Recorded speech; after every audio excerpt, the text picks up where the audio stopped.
Police भरतीत मदत करण्याचे आमिष दाखवून एका 30 वर्षीय विवाहितेवर शारीरिक अत्याचार केल्याचा आरोप एका पोलीस उपनिरीक्षकावर करण्यात आला असून या कथित प्रकरणात मदत केल्याप्रकरणी नवी मुंबई पोलीस बँडमधील एका कर्मचाऱ्याविरोधातही बारामती तालुका पोलीस ठाण्यात गुन्हा दाखल करण्यात आला आहे। या प्रकरणी पोलीस उपनिरीक्षक अमरनाथ भीमराव कुंभार तसेच नवी मुंबई पोलीस बँडमधील कर्मचारी मारुती विष्णू करे यांच्या विरुद्ध शारीरिक अत्याचार, विनयभंग आणि अनुसूचित जाती जमाती अत्याचार प्रतिबंधक कायद्यासह विविध कलमानुसार गुन्हा दाखल करण्यात आला आहे। फिर्यादीनुसार बारामती MIDC परिसरात राहणाऱ्या 30 वर्षीय विवाहित महिलेसोबत हा प्रकार 11 नोव्हेंबर 2025 रोजी घडला। या प्रकरणी 5 जुलै रोजी बारामती तालुका पोलीस ठाण्यात तक्रार दाखल करण्यात आली।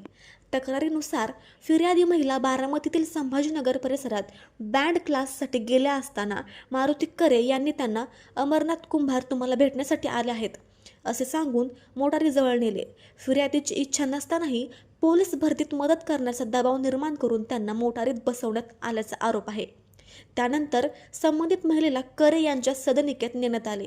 तेथे थंड पेय घेऊन येतो असे सांगून करे बाहेर गेल्यानंतर पोलीस उपनिरीक्षक अमरनाथ कुंभार यांनी फिर्यादीच्या इच्छेविरुद्ध जबरदस्ती करत तिच्यावर शारीरिक अत्याचार केल्याचा आरोप तक्रारीत करण्यात आला आहे।